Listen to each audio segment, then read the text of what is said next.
16 October 2017 Text Nick Williams I seemed to sink lower. King Krule coos in his signature speaking deadpan baritone on Biscuit Town, the striking opener of his expansive new album The Ooze. And sink he does, as the set finds Archie Marshall in familiar fashion as his triumphant breakthrough debut album 6 Feet Beneath the Moon, with the South Londoner once again howling about youthful tropes of isolation, utter dissatisfaction with the world at large, and the oft-beleaguered apathy associated with creative types. But one thing remains constant in the palette of King Krule more than any other: a prolonged, career fixation with the color blue.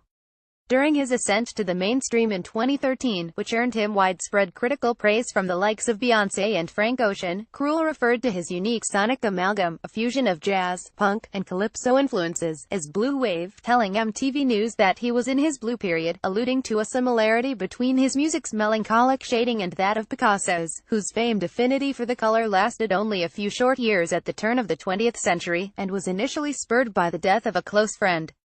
"It's my Picasso. It's my blue wave," he explained. "It casts a blue over myself, and it's a wave of music. It's a wave of sound. It's a wave of physicality coming toward the people." Throughout popular music, blue has also proved a consistent muse for countless artists, as showcased in seminal works by Joni Mitchell 1971's Blue and Miles Davis 1959's Kind of Blue, to Weezer's Blue album Weezer.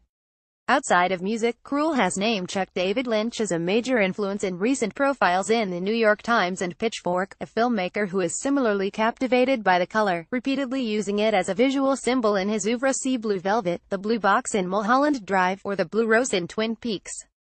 During his less than a decade in the public eye, Krule's attraction to all things azure has remained a signature of his artistry and fully embedded in his lyrics, highlighted first in early cut Portrait in Black and Blue off his first self-titled EP to 6 Feet's standout Baby Blue, and even a recent collaboration with Mount Kimby Blue Train Lines.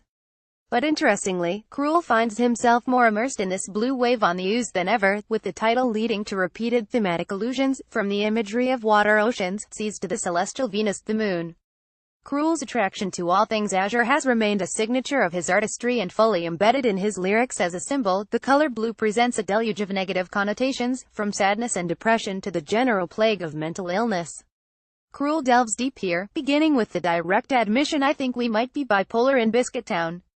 On sublunary, a word which is defined as belonging to this world as contrasted with a better or more spiritual one, Krule makes the connection between the color and madness. "I'm not here sublunary, I was made for sublunary and in shades of blue lunacy." While on Midnight 01 Deep Sea Diver, he asks if his sorrow is the cause of his isolation. "Why do you leave me?" "Because of my depression," before retreating. "Those blue hours, those blue hours, those blue hours, that blue shift."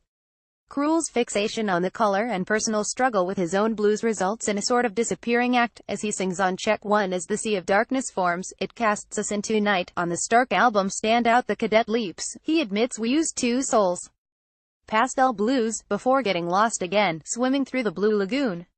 The lush set is also drowned in reflection, with Krule waxing nostalgic about his past, and musing about his personal body of work. A new place to drown 6 feet beneath the moon, he sings on Bermondsey Bosom 2, referencing his 2015 collaboration with his brother as well as his debut, before perhaps alluding to his many nom de plumes throughout his career. He arose a bloodsucker, painting black and blue objects with projections of himself. On the set's most explicit ode to the color, Lonely Blue, it's clear that while the shading has become a source of sonic inspiration, it also presents a source of personal refuge for the star, in its associations with calm and serenity, as well as a way to escape from his quick rise to stardom and avoidance of fame. The blue cave, dark, deep, unknown, he sings, once again making his retreat inward. So lonely blue, oh so lonely blue.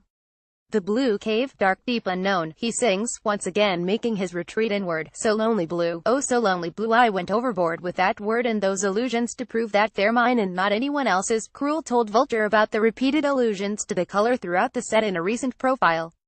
"It was kind of aggressive in a way. These are my metaphors, that's in my universe, these are my words that I use.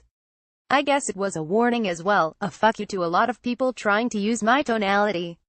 But for all Krule's preoccupation with the metaphor and the general conceit of sinking felt throughout The Ooze, his masterpiece closes with the hope that he will one day be lifted back up. Well, I crave ways to dry, he repeats on the rain-soaked LP. Closer La Lune, relenting that someday soon he might be rescued from himself, that his blue period may not last forever. It won't be long till you're inside my heart, he murmurs, hopeful, to be with you, such a view, to be elevated to you, to be elevated to you.